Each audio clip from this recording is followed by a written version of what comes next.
This is the sample question paper of physics for the session 2020-2021. So those who are giving the board exam in this year 2021, it is very important to solve this question paper.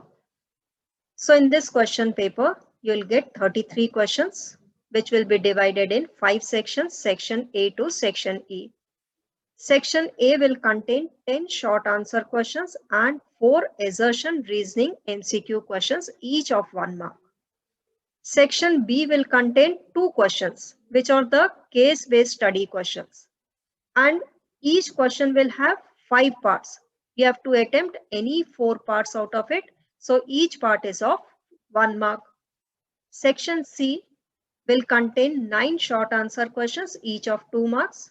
Section D will contain 5 short answer questions, each of 3 marks, whereas the last section E will contain 3 long answer questions, each of 5 marks.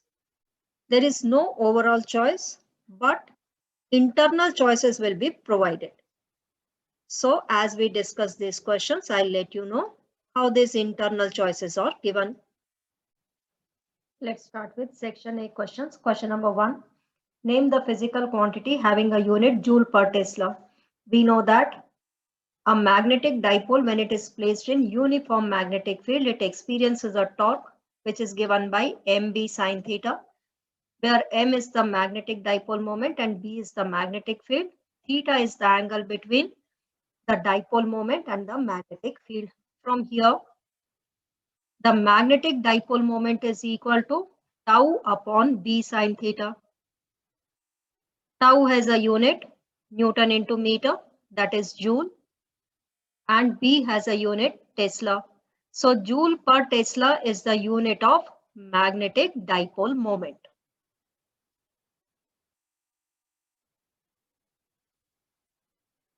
Question number 2. Mention one use of part of electromagnetic spectrum to which a wavelength of 21 centimeter belongs. The microwaves have a wavelength range from 1 millimeter to 0.1 meter. So the electromagnetic wave here for 21 centimeter is microwaves. And here you have to mention any one use of it. They are used in radar communication. Microwaves are used in radar communication. Okay, only one use here you have to mention it. Also, they are used in microwave ovens for cooking food. So used in microwave ovens. It is a choice question, and the choice part is give the ratio of the velocity of two light waves of wavelengths 4000 angstrom to 8000 angstrom traveling in vacuum. We know that the electromagnetic waves travel with the same speed in the vacuum. All the electromagnetic waves have the same speed in vacuum. In vacuum, they travel with a speed of 3 into 10 raised to the power 8 meter per second. So whatever be the wavelength, in vacuum, they all are traveling with the same speed. So the ratio is 1:1.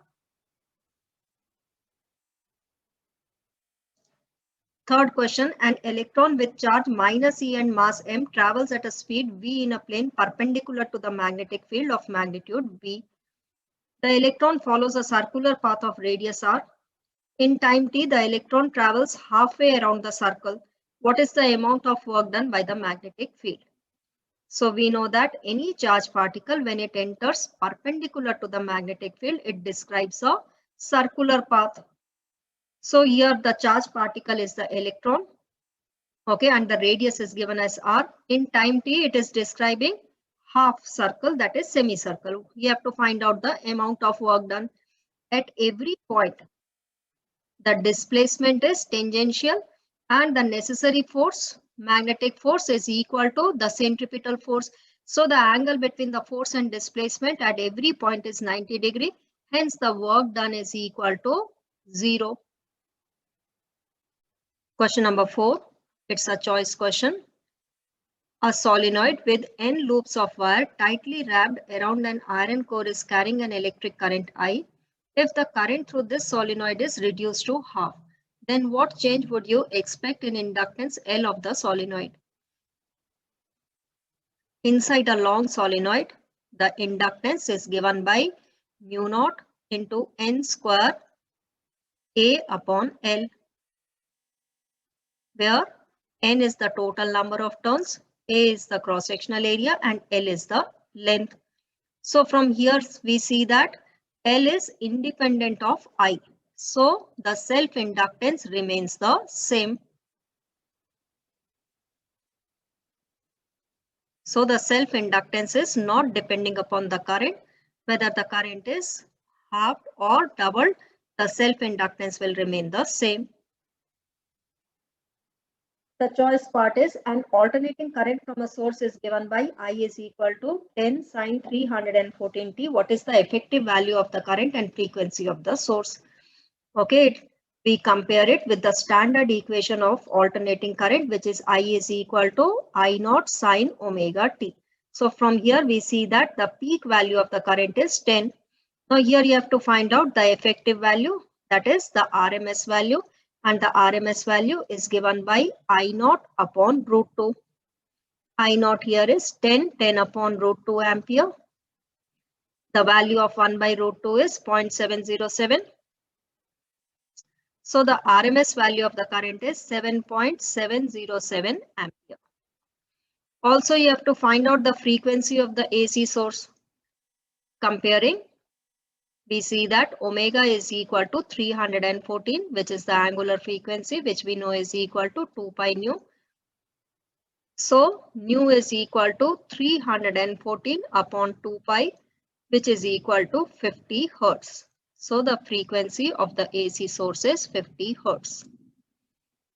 Question number 5. What is the value of angular momentum of electron in the second orbit of Bohr's model of hydrogen atom?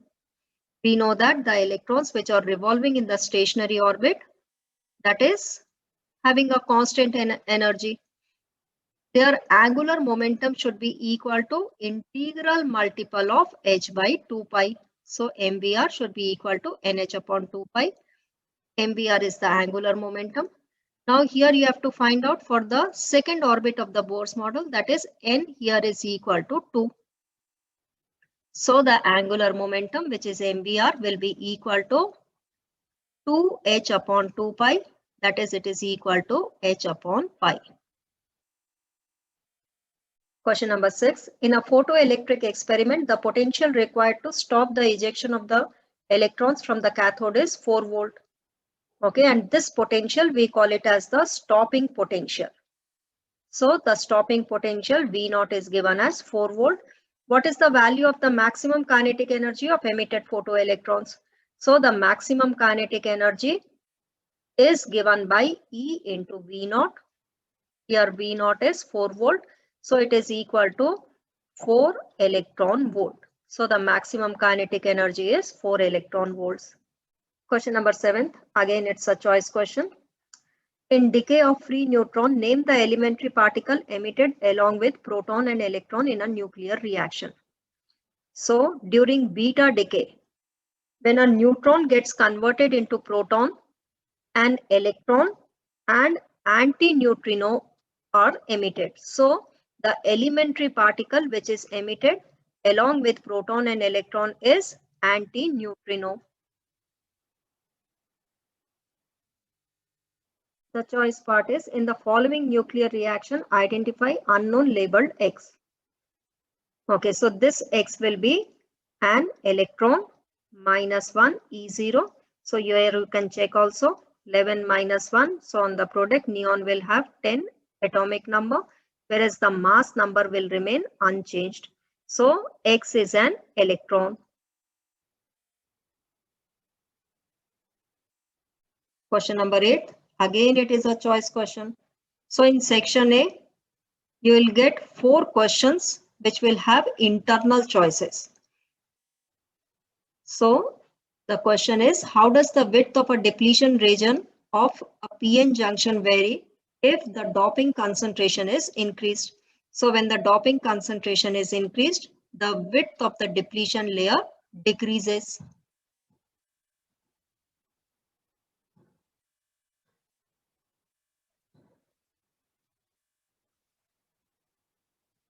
The choice part is in half wave rectification, what is the output frequency if the input frequency is 25 Hertz? The output frequency also remains the same in half wave rectification. Only one half of the AC cycle is rectified into DC, but the frequency remains the same. So the frequency remains 25 Hertz only. Question number 9. When a voltage drop across a PN junction diode is increased from 0.70 volt to 0.7 volt, the change in the diode current is 10 milliampere. What is the dynamic resistance of the diode? The dynamic resistance of the diode is given by the small change in the voltage to the small change in the current, that is delta V upon delta I. So here delta V is 0.71 minus 0.70 volt. That is, it is equal to 0.01 volt, and the change in current is given over here as 10 milliampere, which is 10 into 10 raised to the power minus 3 ampere. So on simplifying, you get the answer to be 1 ohm. Hence, the dynamic resistance of the diode is 1 ohm. Question number 10. Which specially fabricated PN junction diode is used for detecting light intensity? Okay, this diode which converts light into current is the photodiode. So it is the photodiode which is used for detecting light intensity, and it converts the light energy into electrical energy, that is the light into current. Also in section A, you will get 4 questions, 11 to 14, assertion, reason type of questions. So here, if both assertion and reason are true, and the reason is the correct explanation of assertion, then you will write the option A. If both A and R are true, but R is not the correct explanation of A, then you will write the option B. A is true, but its reason is false, then you will write the option C. A is false and also R is false, then you will write the option D. Question number 11.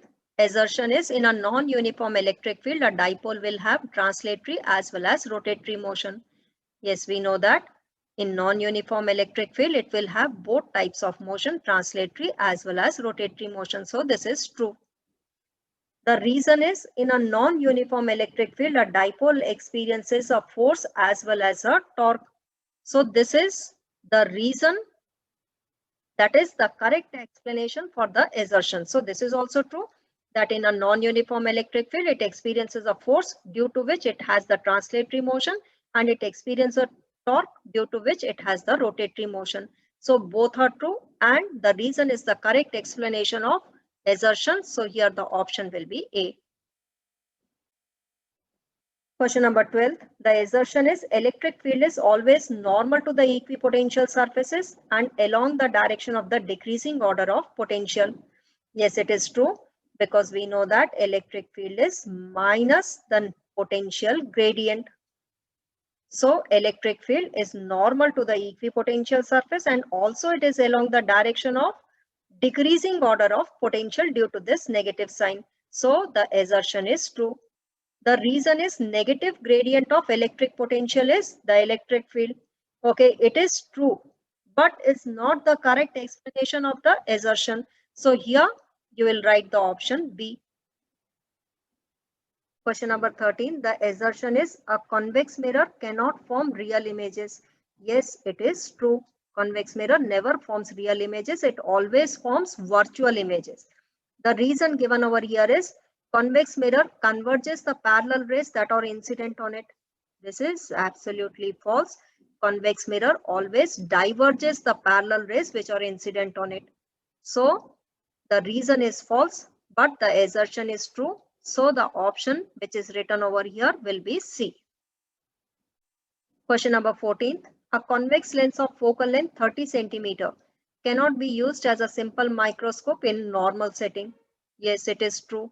We know that for a simple microscope, a thin convex lens has to be used, that is having a small focal length, and 30 centimeter is very large. So it is true, 30 centimeter cannot be used as a simple microscope for normal setting. The reason is for normal setting, the angular magnification of the simple microscope is D upon F. Okay, so as it is a single convex lens, the magnification is equal to the linear magnification, which is equal to V upon U. Okay, and here V is equal to the least distance of distinct vision, and U is the focal length, because in the normal setting, the final image is formed at infinity, so the object has to be placed at focus. So this is true, but the reason is not the correct explanation of assertion. So it will be B. The option will be B. So we have completed section A, in which there are 14 questions. Question number 1 to 10, each of 1 mark. Okay, and there are 4 questions which have internal choices. And question number 11 to 14, these are assertion reason type of questions. Section B consists of 2 questions, question number 15 and 16, which are case study based questions. And there will be 5 parts, out of which you have to attempt any 4. And each part carries 1 mark. Question number 15 is Faraday cage. A Faraday cage or a Faraday shield is an enclosure made of a conducting material. The fields within a conductor cancel out with any external fields, so the electric field within the enclosure is 0. These Faraday cages act as big hollow conductors. You can put things into, shield them from electrical fields. Any electrical shocks the cage receives, it passes harmlessly around outside of the cage. Okay, so this is a Faraday cage, which is a hollow metallic conductor. Anything which has to be shielded from electric field can be put inside this Faraday cage, that is inside this hollow metallic conductor. So the net electric field inside this hollow metallic conductor is 0. Okay, based on this, there are 5 parts. The first part is, which of the following material can be used to make a Faraday cage? Okay, it should be a conducting material, plastic, glass and wood, or non-conducting, insulating. So the option which is correct is C, that is copper. Second part is, example of a real world Faraday cage is a car, plastic box, lightning rod and a metal rod. The correct option is car. It should be a hollow metallic conductor. So inside a closed car, the net electric field is 0. It can be shielded from electric field. The third part is, what is the electrical force inside a Faraday cage when it is struck by a lightning? The same as the lightning, half that of the lightning, 0, a quarter of the lightning. The correct option is C, that is 0.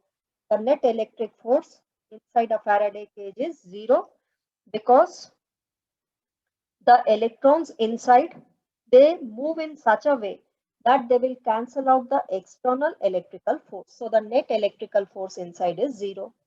Fourth part is, an isolated point charge plus Q is placed inside the Faraday cage. Its surface must have charge equal to 0 plus Q minus Q plus 2Q. Due to induction, the surface will have minus Q charge as plus Q is placed inside. Okay, we know that the net charge inside it should be 0. So if plus Q is placed inside, the surface will have minus Q. Fifth part is, a point charge 2 coulomb is placed at the center of the Faraday cage in the shape of a cube with surface of 9 centimeter edge. The number of electric field lines passing through the cube normally will be. We know that according to Gauss law, the number of electric field lines through a closed surface, that is through a cube, is equal to Q upon epsilon naught, where Q is the net charge enclosed inside this Gaussian surface inside this cube, which is 2 coulomb. So substituting, will get the net electric flux, which are the number of electric field lines. We know that flux is defined as the number of electric field lines passing normally. So it is equal to Q upon epsilon naught.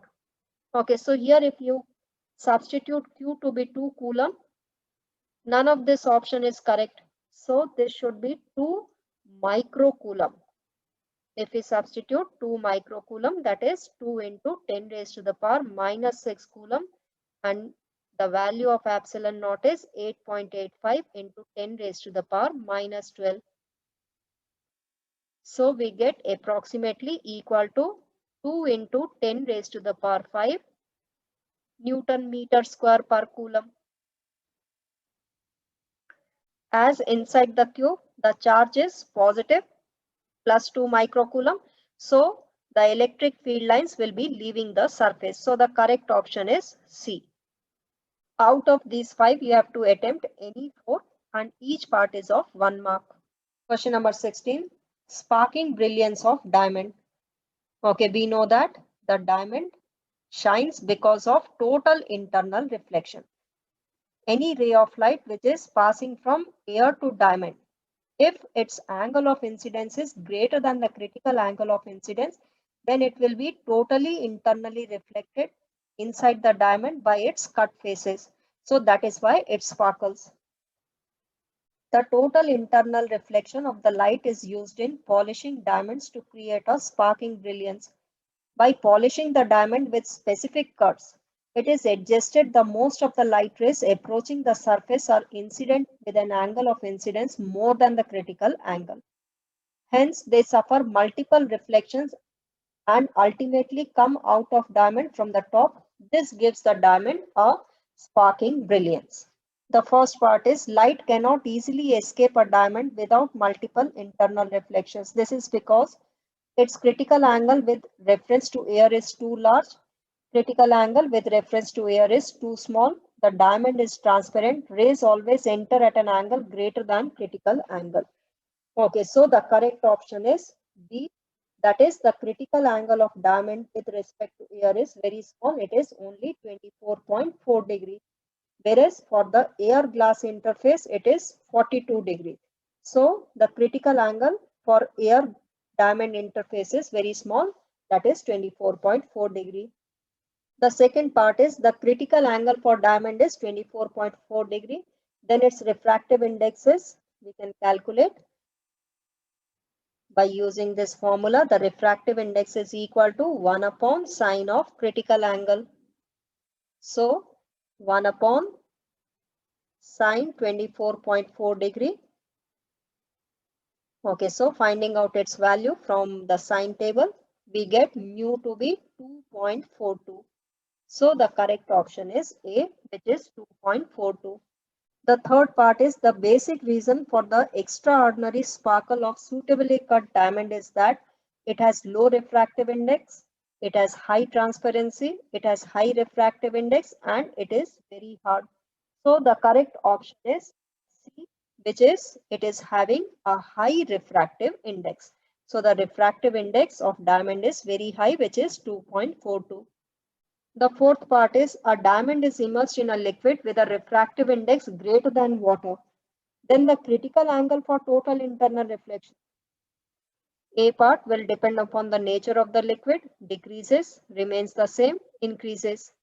Okay, the correct option is D, that is it increases. But for total internal reflection to occur, the angle of incidence must be greater than the critical angle of incidence. The fifth part is the following diagram shows same diamond cut in two different shapes. So in the first case, twice internal reflection is occurring, whereas in the second case, only once it is occurring. Now the question is the brilliance of diamond in the second diamond will be less than the first, greater than the first, same as the first, or will depend upon the intensity of light. The correct option is it will be less than the first. Why? Because here only once the total internal reflection is occurring, whereas in the first case twice it is occurring. So this will sparkle more. Okay, and this will sparkle less. That is, the brilliance will be less in the second case. So in the first part, we have completed section A and section B questions. That is from question number 1 to question number 16. Now section C to section E questions, that is question number 17 to question number 33, will be discussed in the coming parts. So in order to watch that, kindly subscribe to the channel and keep watching. Thank you.